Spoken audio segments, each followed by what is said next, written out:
अस्सलाम वालेकुम। मेरा नाम है हसन और आप देख रहे हैं मेरा YouTube channel horror stories by Hasan. तो क्या हाल चाल है आप सबका।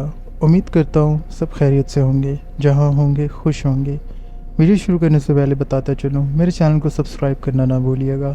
ये वीडियोज़ मैं आपके लिए बहुत मेहनत से बनाता हूँ, तो आप लोग मुझे चैनल सब्सक्राइब करके मोटिवेशन देंगे तो मैं आप लोगों के लिए ऐसी वीडियोस लाता रहूँगा। आज की स्टोरीज़ में हमारे पास दो स्टोरीज़ हैं। पहली स्टोरी जिन्होंने हमें भेजी है उन्होंने अपना नाम बताने से मना किया है।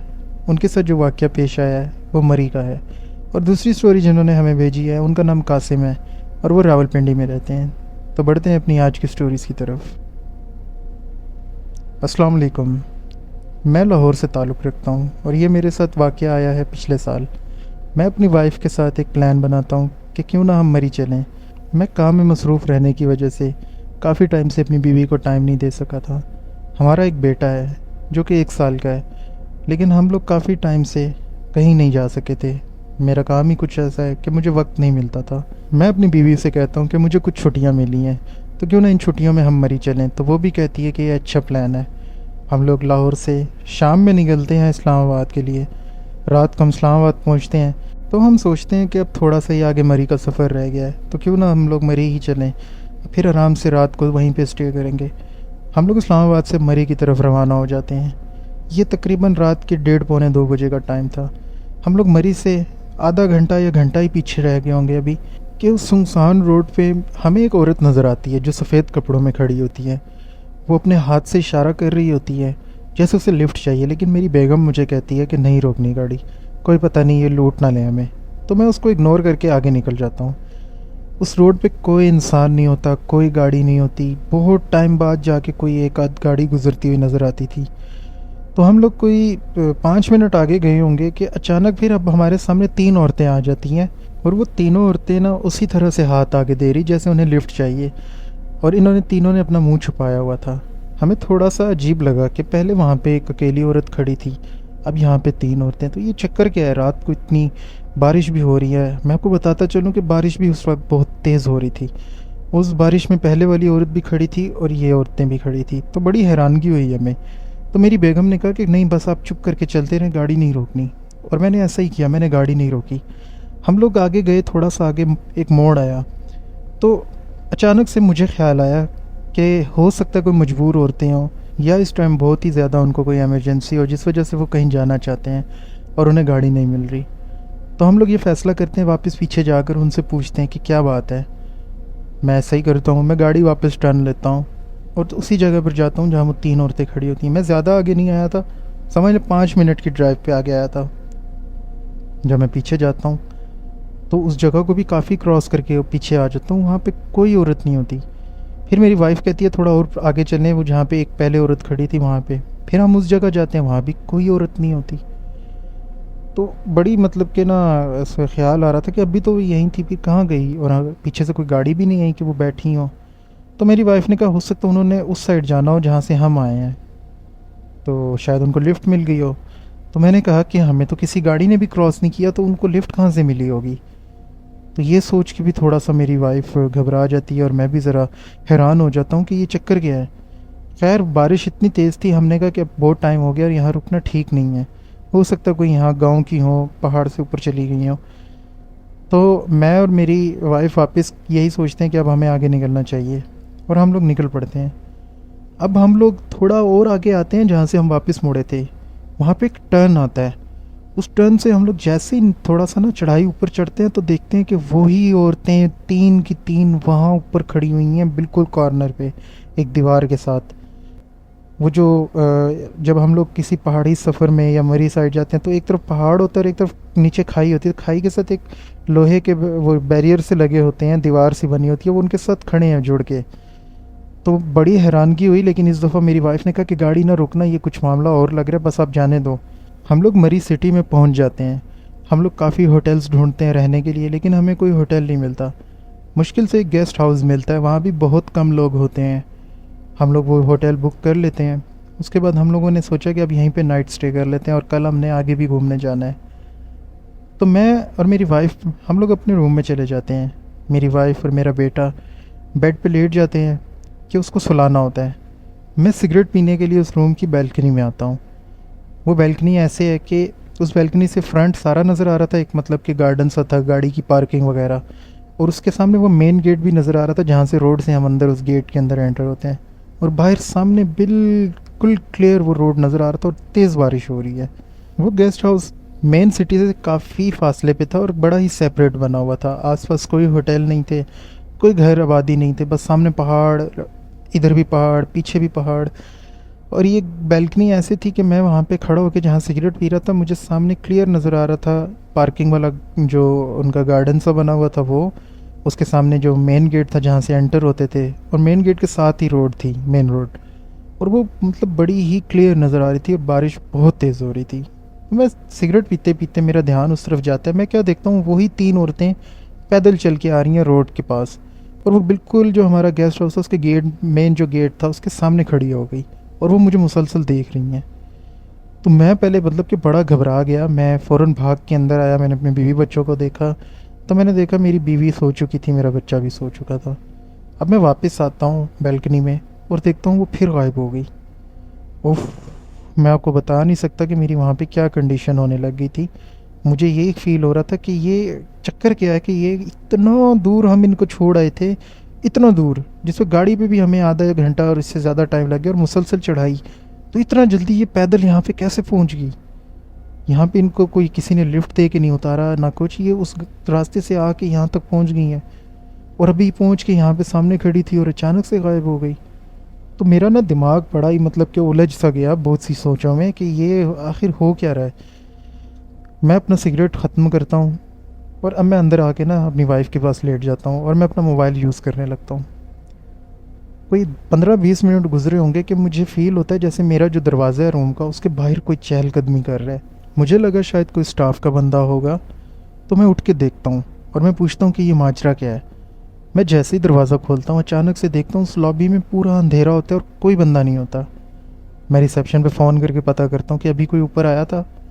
रिसेप्शन वाले कहते हैं कि नहीं, हमारा सारा स्टाफ सो चुका है, मैं अकेला सिर्फ रिसेप्शन पे बैठा हूँ और ऊपर तो कोई नहीं आया, और जिस फ्लोर पे आप लोग रुके हुए हैं वहाँ पे और कोई नहीं रुका हुआ, आपकी फैमिली है सिर्फ वहाँ पे।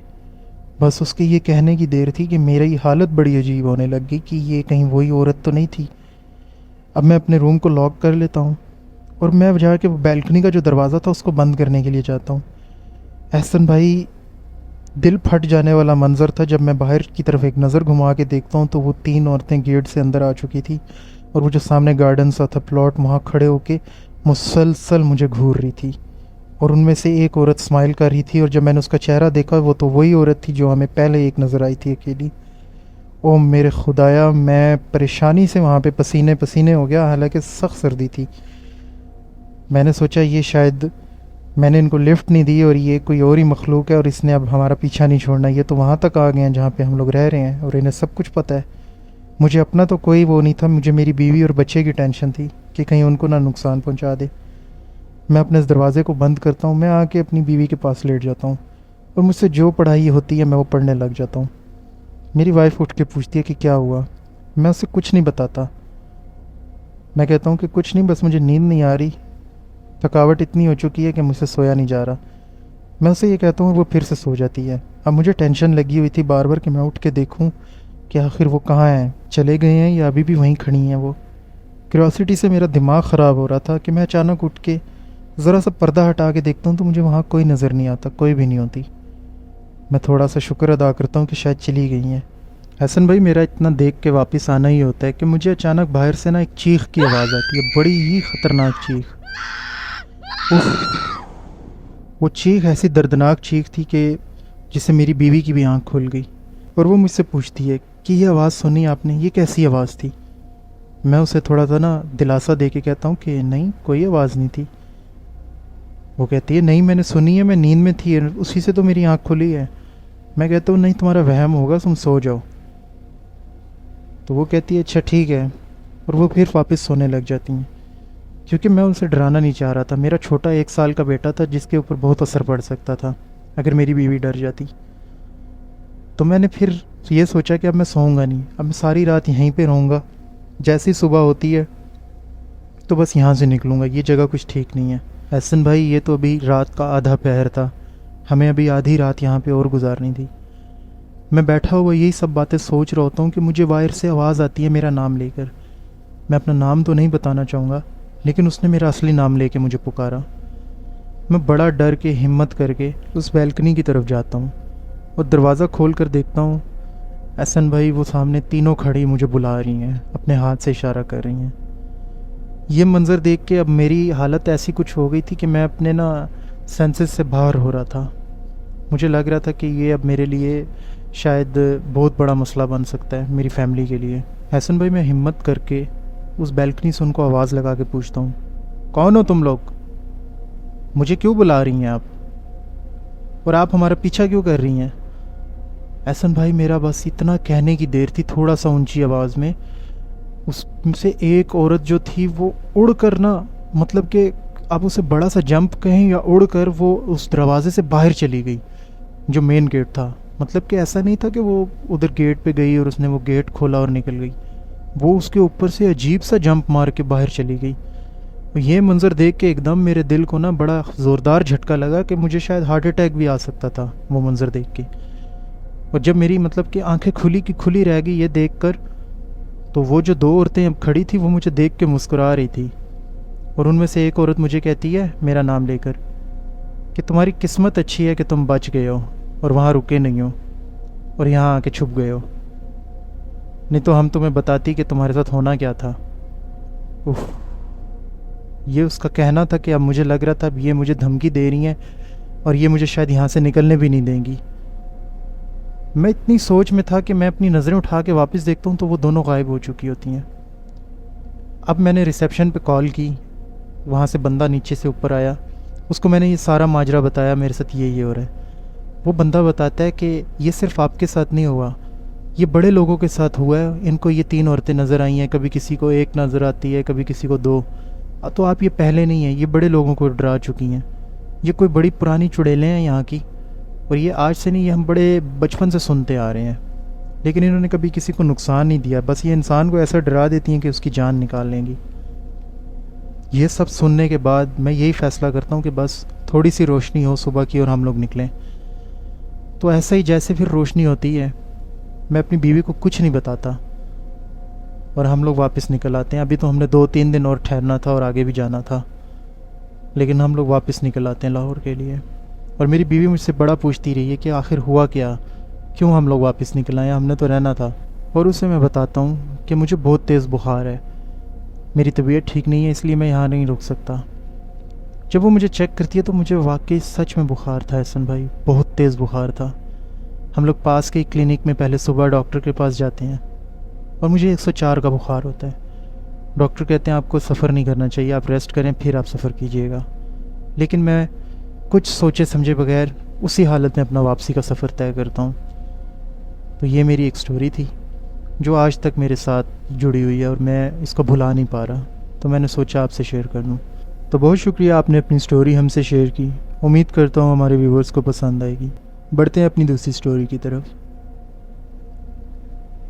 अस्सलाम वालेकुम, मेरा नाम कासिम है और मैं रावलपिंडी से बिलोंग करता हूँ। ये वाक़या मेरे साथ इसी साल जनवरी में पेश आया था। सख्त सर्दियाँ थी और मैं कॉल सेंटर में काम करता था। सुबह 4 बजे मुझे छुट्टी होती थी, लेकिन उस रात इंटरनेट की कुछ ख़राबी की वजह से हमारे ऑफिस में काम रुक गया, तो हमें रात के तकरीबन 2-2:30 बजे ही उन्होंने फ्री कर दिया। मैं बड़ा खुश था कि आज चलो थोड़ा जल्दी फ्री हो गया हूँ तो चला जाता हूँ अपने घर। मैं 2:30 बजे वहाँ से निकला अपने सेंटर से। मेरा सेंटर रावलपिंडी मरी रोड पे था। मैं अपने घर के लिए निकलता हूँ। मैंने जाना होता है सदर चूड़ चौक बर्फ़ खाना मेरे इलाके का नाम है। मैं तकरीबन वहाँ से निकलता हूँ 2:30 बजे कॉल सेंटर से, और 3 बजे के करीब मैं अपने घर वाले एरिया के आस-पास पहुँच चुका होता हूँ।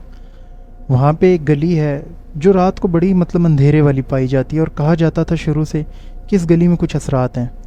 मुझे बिल्कुल अंदाज़ा नहीं था कि मेरे साथ क्या होने वाला है उसी गली से गुज़रने पर।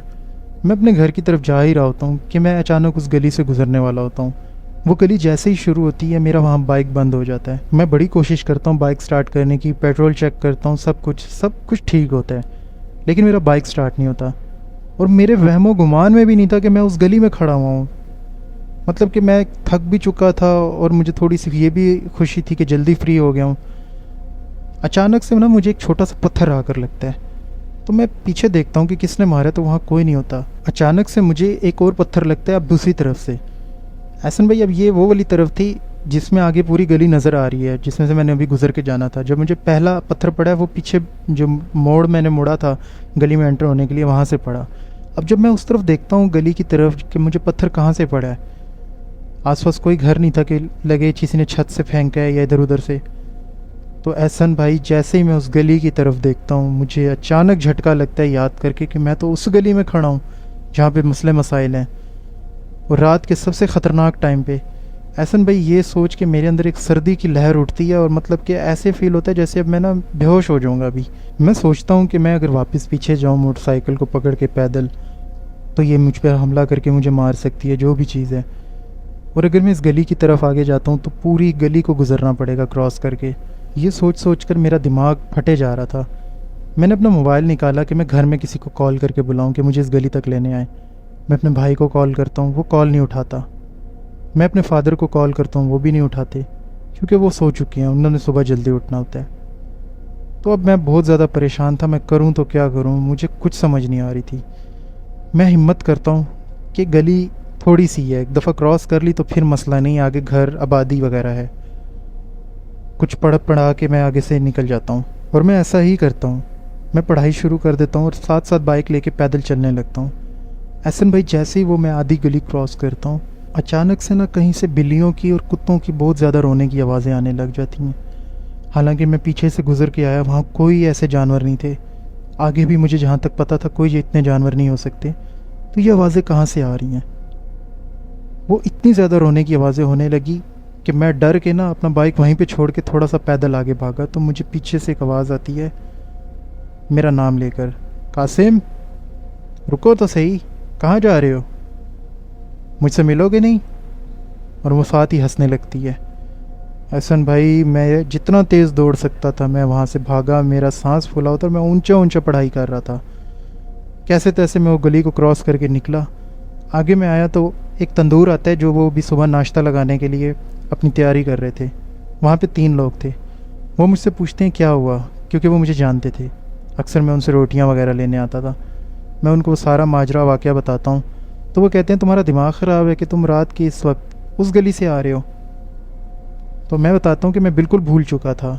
मेरी थकावट में ये हाल था कि मैं बस चाह रहा था मैं घर पहुँचूँ, और मेरे दिमाग में भी नहीं था कि मैंने उस गली से गुज़रना है। तो वो कहते हैं चलो आओ हम तुम्हारे साथ चलते हैं तुम्हारा बाइक उठाने के लिए। अच्छा वो लोग मेरे साथ आते हैं। अब मैं बड़ा डर डर के उनके साथ, क्योंकि वो ज़रा बड़ी उम्र के भी थे, नमाजी भी थे, तो थे भी 3। तो उन्होंने कहा कि चलो आओ। अब मैं उनके साथ पीछे उनके डर डर के चल रहा हूँ, वो आगे आगे चल रहे हैं। उस गली के मोड़ पे हम जैसे ही पहुँचते हैं तो देखता हूँ मेरा वहाँ बाइक गिरा हुआ पड़ा है। वो मुझे साथ लेकर जाते हैं बाइक के पास, कहते हैं बाइक स्टार्ट करो। मैं बाइक स्टार्ट करता हूँ, एक ही किक में स्टार्ट हो जाता है। और वो कहते हैं अपने एक बंदे को कि तुम इसके साथ बैठो, आहिस्ता आहिस्ता आगे जाओ, हम आ रहे हैं पैदल। तो उनका जो एक बंदा होता है वो मेरे साथ बैठ जाता है। मैं आहिस्ता आहिस्ता आगे चल रहा हूँ और वो पीछे दोनों पैदल आ रहे हैं। तो इस तरह से वो मुझे उस गली से गुजरवा लेते हैं, और मैं कभी दोबारा रात को उस गली से नहीं गुजरा। कहा जाता है अभी भी उस गली में बहुत मसले हैं, लेकिन ये एक मिस्ट्री है, अनसॉल्व मिस्ट्री, कि आज तक किसी को नहीं पता कि वो कौन है, वो वहाँ उस गली में क्यों है और कब से है। तो ये मेरी एक स्टोरी थी, मैंने सोचा आपसे शेयर कर दूँ। तो बहुत शुक्रिया आपने अपनी स्टोरी हमसे शेयर की। उम्मीद करता हूँ हमारे व्यूवर्स को भी पसंद आई होगी। चैनल को सब्सक्राइब करना ना भूलिएगा और वीडियो को लाइक करना ना भूलिएगा। मैं आप लोगों के लिए बहुत मेहनत से ये वीडियोस बनाता हूँ। अपना ख्याल रखिएगा आप सब लोग।